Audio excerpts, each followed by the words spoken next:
بچوں نے کیا ان کا خیال رکھیں. اکثر ہوتا ہے یہ حافظ قرآن کو چھوڑ دیا جاتا ہے.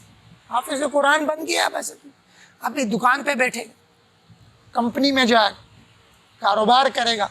اس قرآن کے حفظ کی جو اہمیت ہے اس کو نہ بتلایا جاتا ہے, نہ احساس دلایا جاتا ہے, نہ قرآن کے اوامر جو اور چیزیں ہیں, نماز ہے, گناہوں سے بچنا ہے, روزہ ہے, زکوٰۃ ہے, ان کے بارے میں بتلایا جاتا ہے. اور اس کا اندیشہ پھر وہی ہوتا ہے آخرت میں کہ آخر میں کہ انسان جو حافظ قرآن ہوتا ہے یا تو وہ پٹری سے ہی اتر جاتا ہے, اگر پٹری سے نہیں اترتا تو وہ قرآن بھول جاتا ہے.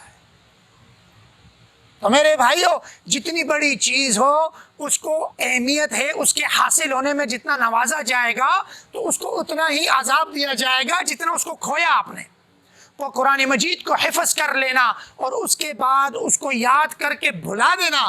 تو زید الراشدی صاحب فرماتے ہیں, آپ علیہ الصلوۃ والسلام نے فرمایا کہ جو شخص قرآن حفظ کرنے کے بعد بھول گیا اور اس پر عمل نہیں کیا یا بھول گیا تو قیامت کے دن اس کی قمیص ایسی ہوگی کہ اس نے دامن اٹھایا ہوگا اور اس کی قمیص خالی ہوگی. وہ سمجھے گا میں حامل قرآن ہوں, میں تو قرآن کا حافظ ہوں, مجھے نوازا جائے گا جیسے حدیث میں آیا, لیکن اس سے کہا جائے گا آپ نے اس پر عمل نہیں کیا, آپ نے اس کو بھلا دیا. تو اس لیے جتنا ضروری ہے اس کو یاد کرانا اتنا ہی ضروری ہے اس کو حفاظت بھی کرنا, اس کو سمجھنا بھی اور اس کو یاد رکھنا بھی. اور صرف حافظ قرآن کی ذمہ داری نہیں ہے قرآن کو سمجھنا, ہر انسان کی, ہر کلمہ گو کی لا الہ الا اللہ. جب کلمہ پڑھ کے مسلمان ہوئے تو ہمیں تو یاد ہی نہیں ہم نے کلمہ پڑھ کے مسلمان ہوئے, کیوں؟ کیونکہ ہم ماں کی گود میں پیدا ہوئے تو مسلمان تھے, لہٰذا ہمیں کلمہ پڑھنے کی ضرورت ہی پیش نہیں آئی. لیکن لا الہ الا اللہ, شرک کی نفی ہو گئی, ہر اس چیز کی نفی ہو گئی جس کی طرف آپ کی نگاہ جاتی ہے, جس کی طرف آپ کا گمان جاتا ہے کہ میرا کام اس سے بنے گا, میرا کام فلاں افسر سے بنے گا, میرا کام فلاں سیٹ سے بنے گا, میرا کام فلاں آدمی سے بن جائے گا. تو قرآن نے اور کلمہ طیبہ لا الہ الا اللہ نے اس کی نفی کر دی کہ لا, کچھ بھی نہیں ہو سکتا سوائے اس کے جو اللہ چاہے. محمد الرسول اللہ, نبی کے کلمے میں نبی کا نام اور سنت ڈال کر بتلا دیا گیا کہ شرک سے نفی کر کر اللہ کو ماننا ہے اور بدعت سے بچ کر سنت پر عمل کرنی ہے. محمد الرسول اللہ, محمد اللہ کے رسول ہیں, زبانی نہیں, ہر کام میں. شادی ہوگی تو محمد الرسول اللہ, غم ہوگا تو محمد الرسول اللہ, اور اگر کہیں ہم کھیلنے جائیں گے محمد الرسول اللہ, کمانے جائیں گے محمد الرسول اللہ, سوئیں گے محمد الرسول اللہ, کھائیں گے محمد الرسول اللہ, بیٹھ کے گفتگو کریں تو محمد الرسول اللہ. میرا لباس محمد الرسول اللہ کے مطابق ہو, میرا بیٹھنا, میرا اٹھنا, میرا چلنا, میرا کھانا, میرا پینا, میرا جاگنا, سونا, شادی, غم, بچیوں کی شادی کرا دینے میں ہم لوگ بدعات کی رسومات کے تابع ہو جاتے ہیں, قرآن کے اور محمد رسول اللہ کے منکر ہو جاتے ہیں. لہذا قرآن کا سننا, پورے قرآن میں 30 پاروں میں اللہ نے کہیں پر بھی یہ نہیں کہا کہ جو دل چاہے کرنا, بلکہ فرمایا کہ اطیعوا اللہ و اطیعوا الرسول, اللہ کی اطاعت کرنی اور رسول کی اطاعت کرنی ہے. صحابہ نے اللہ کی اطاعت کی, رسول کی اطاعت کی, بچے بھوکے سو رہے ہیں پرواہ نہیں کری, گھر سے دور ہے, گھر والوں سے پرواہ نہیں کری, دین پر عمل کیا, نبی کے سنت پر طریقے پہ چلتے رہے. اور جہاد کا حکم ہوا تو پیچھے نہیں دیکھا کھانے کو کچھ ہے یا نہیں, جب تبلیغ کی بات آئی تو اللہ کے راستے میں نکل گئے, پیچھے مڑ کر نہیں دیکھا. حرام قریب آ رہا تھا, حلال نہیں مل رہا تھا, حرام لینے سے انکار کر دیا اور حلال کھانے کی کوشش کری. اور فرمایا آپ صلی اللہ علیہ وسلم نے کہ آپ صلی اللہ علیہ وسلم کا جب وصال ہو رہا تھا تو آپ صلی اللہ علیہ وسلم کے گھر سے امی عائشہ صدیقہ فرماتی ہیں کہ اتنی تیل نہیں تھا چراغ میں کہ نبی علیہ السلام کی مرض الموت میں اس تیل کو جلا کر روشنی کی جائے, بلکہ پڑوسی کو آواز دی گئی اور بھیجا گیا کہ خدا را تھوڑا سا ہدیہ کر دیں تیل تاکہ چراغا کر لے, مرض الموت آئی ہوئی ہے نبی کو. تو میرے بھائیوں, زندگی گزر گئی جو گزرنی تھی, جو زندگی گزرنی تھی گزر گئی، اب موقع ہے، اب کر لو۔ نبی کی تعریف کو کرتے کرتے قرآن کا معجزہ کیا ہے، پڑھتے رہو گے کبھی تھکو گے نہیں۔ قرآن اتنا آسان ہے، 10 سال کا بچہ حفظ کر لیتا ہے۔ قرآن اتنا مشکل ہے کہ نبی علیہ السلام سے لے کے صحابہ، تابعین، تبع تابعین، بزرگان دین، ساروں کے ساروں نے قرآن کی تفاسیر لکھی، لیکن کوئی یہ نہیں لکھ سکا آخر میں کہ میں نے جو اب لکھ لیا ہے اس کے بعد قرآن کی تفسیر کی ضرورت نہیں ہے، بلکہ لکھ رہے ہیں۔ ہر آیت کی ہر مفسر نے تفسیر لکھی، لیکن پھر بھی گنجائش دے رہا ہے کہ اب اس کے بعد بھی کوئی آئے گا تو اس کی تفسیر کر سکتا ہے۔ مشکل اتنا ہے۔ تو میرے بھائیو، زندگی مختصر سی ہے، اس زندگی کو ہم اہمیت والی بنا لیں۔ اس زندگی میں ہم نے کیا کھایا، کیا پایا، کیا کھویا۔ اگر ہم نے زندگی کو ایسے ہی گزار لیا تو خدا کی قسم جب ہم دنیا سے جا رہے ہوں گے، مرض الموت ہوگی تو ہماری آنکھیں کھل جائیں گی، ہمیں نظر آ جائے گا بلڈنگیں بنانے والا، بنگلے بنانے والا، نوٹ بنانے والا، کاروبار بنانے والا، نام شان و شوکت بنانے والا۔ وہ افسردہ ہو جاتا ہے اور کہتا ہے ہائے افسوس بچے بھی قریب نہیں ہیں، ہائے افسوس اٹھا کے ایسی جگہ پہ رکھ دیا ہے کہ بس ابھی 2 گز کے کفن میں ڈالیں گے اور پھر قریب بھی نہیں آئیں گے۔ اللہ کا عذاب ایسا آ گیا کہ اب اپنے قریب رشتہ دار کے گھر بھی نہیں جاتے جس کا پتہ چل جائے کہ کورونا میں مبتلا ہو گیا۔ اس رشتہ دار کی میت میں بھی نہیں جاتے جس کے جو ہے پتہ چل جائے کہ اس کو کورونا تھا اور اس کا انتقال ہو چکا ہے۔ اس کے قریب بھی نہیں جاتے، ان کے خاندان والوں کے قریب بھی نہیں جاتے، تعزیت بھی نہیں کرتے۔ 10 منٹ تو پہلے ہی آپ نے میرے لے لیے تھے ویسے ہی۔ بہرحال انسان کے پاس جب تک وقت ہے، جب تک اس کی آنکھیں کھلی ہوئی ہیں، تو انشاءاللہ سارے ساتھی نیت کرتے ہیں، 2 باتوں کی نیت کریں گے۔ کتنی باتوں کی؟ نمبر 1، اپنے خاندان میں حافظ قرآن بنائیں گے۔ گھر کی بات نہیں ہو رہی، گھر کے بچے ہو سکتا نہ بنے، کوئی مسئلہ ہو، رجحان نہ ہو، خاندان میں بنانے کی کوشش کریں۔ غریب کا بچہ حافظ قرآن بنے گا۔ حضرت اسلم شیخ پوری رحمت اللہ علیہ کو بھائیوں میں سب سے معذور، سارے بھائی اٹھے کٹے تھے، خود معذور تھے، کہتے میرے کو میرے والدین نے اٹھا کے مدرسے میں ڈال دیا، اس کو پڑھا دو ذرا قرآن شرآن، یہ پولیو کا مریض ہے، یہ کیا بنے گا، کوئی کاروبار کیا کرے گا، اسکول کیا پڑھے گا، اس کو مدرسے میں داخل کر دیں۔ خلاصہ یہ ہے کہ مدرسے میں لگے، حافظ بنے، عالم بننے کے لیے بنوریٹون آئے، عالم بنے، اس کے بعد ایسے مفسر قرآن بنے کہ آپ کے بادرآباد میں درسقرآن.com اتوار کے دن صبح 10 بجے درس قرآن دیتا ہے تو لائن قطاریں لگ جاتی ہے قرآن کو سننے والوں کی، اور وہی اسلم شیخ پوری جو ٹانگوں سے معذور ہیں اس کے لیے کوشش کر رہا ہے ہر شخص کہ اس کی ویل چیئر پہ میں ہاتھ لگا لوں اور اس کو اٹھا کر ایسے لے جاؤں۔ کچھ محبت کرنے والے تو ایسے کہتے ہیں ہم اپنے کندھوں میں اٹھا لیتے ہیں آپ کو، کچھ کہنے والے ہم آپ کے لیے بہترین ویل چیئر کا انتظام کرتے ہیں لیٹنے والی۔ فرمایا نہیں، میرے ماں باپ نے مجھے غریب بنا کے ڈالا تھا، میں اب بھی دین کا ملازم ہوں، خادم ہوں، بس جو سہولت کے ساتھ مل جائے وہ کر رہا ہوں۔ ان کو اللہ نے اتنا نوازا کہ بھائیوں میں سب سے زیادہ امیر، بھائیوں میں سب سے زیادہ عزت، بھائیوں میں سب سے زیادہ شہرت، یہاں تک کہ بھائیوں کی شادیاں بھی خود کرائیں۔ تو حافظ قرآن غریب نہیں ہوگا، حفظ کرنے والا بچہ غریب ہوگا، حافظ قرآن غریب نہیں ہوگا۔ کبھی کہیں نہیں سنا ہوگا آپ نے یہ حافظ قرآن تھا، یہ عالم تھا، یہ دین سے وابستہ تھا اور یہ خودکشی کر لی اس نے، یا اس نے بھیک مانگی ہے، یا یہ در پہ ہے، یا یہ پریشان ہے۔ آئے مسجد کے ائمہ سے پوچھتے ہیں، اپنی مسجدوں کے اماموں سے ہاتھ ملائیں۔ افسوس کی بات تو یہ ہے ہم اپنے اماموں سے ہاتھ بھی نہیں ملاتے، اس لیے کہ کہیں کچھ مانگ نہ لے، کہیں کوئی تقاضا نہ کر لے، کہیں اپنے مقصد کی کوئی بات نہ کر لے۔ حالانکہ آپ صلی اللہ علیہ وسلم بھی مسجد کے امام تھے، نبی تو تھے ہی تھے، اپنے مسجد کے امام تھے، ہر اس مسجد کے امام تھے جس میں نبی علیہ السلام حاضر ہوتے تھے۔ نبی علیہ السلام کی موجودگی میں ابی بن کعب کے علاوہ کسی نے امامت نہیں کری، صرف ابی بن کعب کو اللہ تعالیٰ نے یہ خصوصیت دی اور نبی علیہ السلام نے اجازت دی کہ ابی بن کعب آپ حافظ قرآن ہو، پوری دنیا کے سب سے بڑے قاری ہو، آپ آگے ہو جاؤ، میں آپ کے پیچھے نماز پڑھتا ہوں۔ تو آپ صلی اللہ علیہ وسلم سے تو ہر کوئی پیار کرتا تھا۔ آئیں ملتے ہیں، ہاتھ ملائیں، غلطی سے پوچھ لیں ایک دفعہ کیا حال ہے؟ خیر خیریت سے ہیں؟ حالات تو ٹھیک ہے، کوئی راشن واشن کا مسئلہ تو نہیں ہے؟ یقین مانے 100 میں سے 99 کہیں گے الحمدللہ، اللہ کا کرم ہے، فضل ہے، اور اللہ پورا کر رہا ہے۔ اور ائمہ کی تنخواہ آپ کے سامنے ہے، ائمہ کی تنخواہ آپ حضرات کے سامنے ہے۔ کمیٹی سے رابطہ ہوتا ہے، یا رابطہ کر لیجئے گا، پوچھ لیجئے گا، 15,000 روپے سے اوپر کسی کی تنخواہ نہیں ہوگی۔ تو میرے بھائیوں، بات یہ ہے، حافظ قرآن پر اللہ کا خاص کرم ہوتا ہے، حافظ قرآن پر اللہ کا خاص فضل ہوتا ہے، اس کو دنیا کا کوئی شخص نیچے نہیں دکھا سکتا۔ اللہ نے اس کو مرتبہ دیا ہے، وی آئی پیز کہلائے جاتے ہیں لوگ۔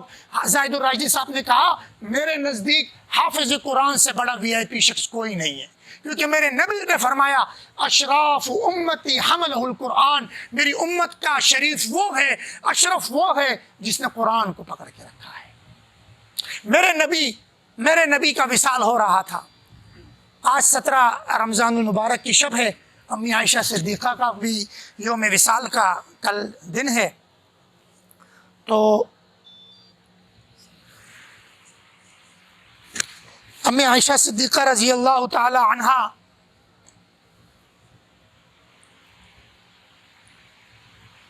ہجرت سے 3 سال پہلے آپ صلی اللہ علیہ وسلم کے نکاح میں آئیں۔ عائشہ نام تھا، کنیت ان کو صدیقہ ملی، اور ابو ام عبداللہ ملی، اور لقب بھی ان کو صدیقہ ملا۔ ہجرت سے 3 سال پہلے نبی علیہ الصلوۃ والسلام سے نکاح ہوا، اور نکاح اس طرح ہوا کہ جبرائیل امین آپ صلی اللہ علیہ وسلم کے خواب میں 3 دن مسلسل آئے، اور ریشمی رومال میں امی عائشہ صدیقہ کی تصویر کو یوں سامنے لایا اور فرمایا کہ یہ آپ کی زوجہ مبارکہ ہیں، ان سے نکاح فرما لیجیے۔ آپ صلی اللہ علیہ وسلم ایک دن خواب دیکھا، دوسرے دن خواب دیکھا، تیسرے دن خواب دیکھا، تو اپنی خالہ کو بلایا اور پھر نکاح کا پیغام بھیجا۔ تو خلاصہ یہ ہے کہ آپ صلی اللہ علیہ وسلم سے نکاح ہوا، اور ہجرت کے پہلے سال یعنی ہجرت کرنے کے بعد پہلے سال آپ صلی اللہ علیہ وسلم سے نکاح ہو گیا۔ عمر میں اختلاف ہے، 9 سال، 11 سال، 18 سال روایات کے مطابق، کہ رخصتی کے وقت امی عائشہ صدیقہ کی عمر کیا تھی؟ تو بعض فرماتے ہیں 9 سال، بعض فرماتے ہیں 11 سال، بعض فرماتے ہیں 18 سال تھی۔ خیر وہ جو بھی تھی وہ علمی بحث ہے۔ امی عائشہ صدیقہ رضی اللہ تعالی عنہا کا اسلام کے لیے کیا مقام تھا؟ تو فرمایا آپ صلی اللہ علیہ وسلم نے، آپ صلی اللہ علیہ وسلم سے ابو حازم عمرو بن عاص فرماتے ہیں کہ میں نے نبی علیہ الصلوۃ والسلام سے پوچھا، اے اللہ کے رسول، آپ کو دنیا میں سب سے زیادہ پیار کس سے ہے؟ محفل لگی ہوئی تھی، حضور علیہ الصلوۃ والسلام نے فرمایا عائشہ سے۔ تو عمرو بن عاص سوال مبہم تھا، تو فوراً انہوں نے جواب دیا، حضور وہ میں مردوں میں پوچھ رہا ہوں، مردوں میں سب سے زیادہ پیار کس سے ہے آپ کو؟ تو فرمایا کہ عائشہ کے والد سے۔ امی عائشہ صدیقہ رضی اللہ تعالی عنہا نبی صلی اللہ علیہ وسلم کی وہ زوجہ مبارکہ ہیں جن کو بہت ساری خصوصیات حاصل ہیں۔ امی عائشہ صدیقہ رضی اللہ تعالی عنہا واحد وہ زوجہ مبارکہ ہے جو غیر شادی شدہ تھی اور آپ صلی اللہ علیہ وسلم کے نکاح میں آئی۔ اس کے علاوہ آپ صلی اللہ علیہ وسلم نے تمام زوجہ مبارکہ جو تھی وہ شادی شدہ تھی۔ آپ صلی اللہ علیہ وسلم نے حدیث میں فرمایا کہ دنیا وما فیہا میں، دنیا اور وما فیہا جو اس کے اندر ہے، سب سے محبوب مجھے تم اے عائشہ ہو۔ تو عائشہ صدیقہ رضی اللہ تعالی عنہ ابو بکر صدیق رضی اللہ تعالی عنہ کی صاحبزادی تھی، اور امی عائشہ صدیقہ رضی اللہ تعالی عنہ کے بارے میں آپ صلی اللہ علیہ وسلم نے فرمایا کہ فضل عائشہ علی النساء کفضل السرید علی سائر الطعام، کہ امی عائشہ صدیقہ رضی اللہ تعالی عنہ کو فوقیت تمام خاندان والوں میں ایسی ہے، پورے عرب و عجم کی عورتوں پر ایسی ہے جیسے عرب کے ہاں سرید شوربے والے کھانے کو فوقیت ہے تمام کھانوں پر، اسی طرح عائشہ صدیقہ رضی اللہ تعالی عنہا کو فوقیت حاصل ہے تمام عورتوں پر۔ آپ صلی اللہ علیہ وسلم کی زوجات مبارکہ میں سے سب سے ذہین زوجہ مبارکہ تھی، اور آپ صلی اللہ علیہ وسلم کی زوجات مبارکہ میں سے سب سے کم عمر تھی۔ آپ صلی اللہ علیہ وسلم کی تمام ازواج مطہرات مقدسہ تھیں، لیکن ان سب میں سب سے زیادہ علم رکھنے والی اور سب سے زیادہ تدبر رکھنے والی امی عائشہ صدیقہ رضی اللہ تعالیٰ عنہ تھی۔ قرآن مجید نے برات کا اعلان کیا، عظمت کا قرآن کا اعلان کیا، اور 10 آیتیں نازل فرمائی صرف اور صرف امی عائشہ کی صداقت پر۔ اس لیے فرمایا کہ من انکر صحبت ابی بکر فہو کافر، جو ابو بکر کی صحبت کا منکر ہے وہ کافر ہے، لہٰذا امی عائشہ صدیقہ کا بھی جو منکر ہے وہ بھی کافر ہے، کیونکہ جب وہ منکر ہو گیا تو وہ قرآن کی 10 آیتوں کا منکر ہو گیا۔ جب 10 آیتوں کا منکر ہو گیا تو ملک الناس کا اگر منکر ہو جائے ایک آیت کا وہ کافر ہے، تو 10 آیتوں کا منکر ہو گیا وہ تو آٹومیٹک کافر ہو گیا۔ تو فرمایا خلاصہ یہ ہے کہ بس اچانک انہوں نے یاد دلا دیا اور بول دیا۔ امی عائشہ صدیقہ کے بارے میں 10 خصوصیات ہیں۔ ایک پروگرام تھا اس میں بھی ہم نے یہ بات کہی تھی 2 سال پہلے کہ امی عائشہ صدیقہ کو 10 ایسی خصوصیات اللہ تعالیٰ نے دی جو کسی ازواج مطہرات کو نہیں دی۔ سب مقدسہ تھی، سب ہماری امت کی مائیں ہیں، لیکن 10 ایسی خصوصیات تھی کہ وہ کسی اور کو نہیں دی۔ فرمایا کون امی عائشہ صدیقہ؟ وہ امی عائشہ صدیقہ کہ جن کے گود میں آپ صلی اللہ علیہ وسلم نے دنیا سے جاتے ہوئے آرام فرما دیا۔ کون امی عائشہ صدیقہ؟ وہ امی عائشہ صدیقہ جن کے چہرے کو جبرائیل امین نے کپڑے میں لا کر نبی علیہ السلام کو خوشخبری دے دی نکاح کی۔ کون امی عائشہ صدیقہ؟ وہ امی عائشہ صدیقہ کہ جن کے حجر مبارک میں آپ صلی اللہ علیہ وسلم کا وصال ہوا۔ کون امی عائشہ صدیقہ؟ وہ امی عائشہ صدیقہ جن کے حجر مبارک میں آپ صلی اللہ علیہ وسلم مدفون ہے۔ کون امی عائشہ صدیقہ؟ وہ امی عائشہ صدیقہ جن کے واحد ہے وہ جن کے والدین مہاجر ہیں اور آپ صلی اللہ علیہ وسلم نے نکاح کیا۔ کون امی عائشہ صدیقہ؟ وہ امی عائشہ صدیقہ جس کے بارے میں آپ صلی اللہ علیہ وسلم فرماتے تھے کہ آپ میری جنت میں بیویوں میں سے ایک بیوی ہو۔ کون امی عائشہ صدیقہ؟ وہ امی عائشہ صدیقہ جس کی عظمت پر قرآن نازل ہوا۔ کون امی عائشہ صدیقہ؟ وہ امی عائشہ صدیقہ جس کی برات پر قرآن نازل ہوا۔ کون امی عائشہ صدیقہ؟ وہ امی عائشہ صدیقہ جس کے گلے اور سینے کے بیچ میں آپ صلی اللہ علیہ وسلم نے سر رکھا۔ کون امی عائشہ صدیقہ؟ وہ امی عائشہ صدیقہ جب وہ آرام فرما رہی تھی اور نبی علیہ السلام نماز پڑھ رہے تھے تو آپ علیہ السلام نے ان کے پاؤں کو تھوڑا سا آگے کر کے وہاں سجدہ فرما دیا۔ کون امی عائشہ صدیقہ؟ وہ امی عائشہ صدیقہ کہ جس کے بارے میں آپ صلی اللہ علیہ وسلم مرض الموت میں مبتلا تھے، اور جب بھی آنکھ کھلتی تو فرماتے میں کہاں پر ہوں، تو فرماتے فلاں زوجہ مبارکہ کے گھر پر ہے۔ جب آپ صلی اللہ علیہ وسلم امی عائشہ صدیقہ کے گھر پر آئے تو فرمایا کہ اب میں مطمئن ہو گیا۔ کون امی عائشہ صدیقہ؟ وہ امی عائشہ صدیقہ مسلم شریف فرماتے ہیں کہ تمام ازواج مطہرات جمع ہو گئی اور اس بات پر مشورہ کرنے پر مجبور ہو گئی کہ نبی جب بھی آنکھ کھولتے ہیں تو فرماتے ہیں امی عائشہ صدیقہ کا گھر کب آئے گا، حجرہ مبارک کب آئے گا؟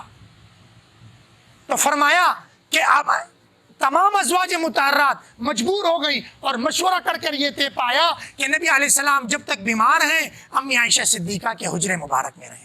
کون امی عائشہ صدیقہ؟ وہ امی عائشہ صدیقہ کہ جس کے بارے میں ابو داؤد شریف رحمۃ اللہ علیہ فرماتے ہیں کہ جو محدث ہیں بخاری ابو داؤد شریف ان کی کتاب ہے، فرماتے ہیں کہ آپ صلی اللہ علیہ وسلم نے تمام ازواج مطہرات کو جمع فرمایا اور فرما کر کہا اگر تم لوگ ناراض نہ ہو تو میں تم سے ایک چیز مانگتا ہوں۔ انہوں نے کہا ہمارے ماں باپ پر قربان ہو، تو فرمایا کہ میں جب تک بیمار ہوں میں عائشہ کے حجرے میں رہنا چاہتا ہوں۔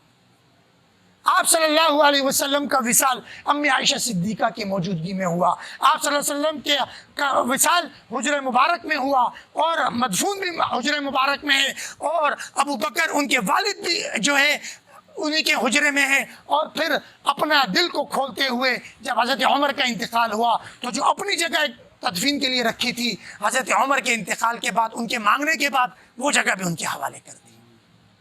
تو امی عائشہ صدیقہ 15 رمضان حضرت حسن رضی اللہ عنہ، علی رضی اللہ عنہ کے بیٹے، تو ہماری اسلام کی تاریخ سے اگر ہم دیکھیں تو ہم کسی دن خوشی منا ہی نہیں سکتے. ہر دن کسی نہ کسی صحابی کا بڑی شخصیت کے جانے کا ہوا ہے.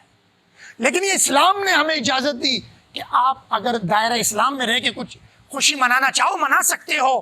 تو انشاءاللہ خلاصہ یہ ہے کہ ہم دوبارہ بھی آئیں گے اور بیان کریں گے. خلاصہ یہ ہے کہ ازواج مطہرات ہو، صحابہ ہو، تابعین ہو، تبع تابعین ہو، بزرگان دین ہو، ان سب پر ہمارا یہ ایمان ہونا چاہیے. انہوں نے دین پر محنت کری اور ان کو اللہ نے 4 چاند لگا دیے. میں اور آپ بھی محنت کریں گے، اللہ ہمارے بھی 4 چاند لگا دے.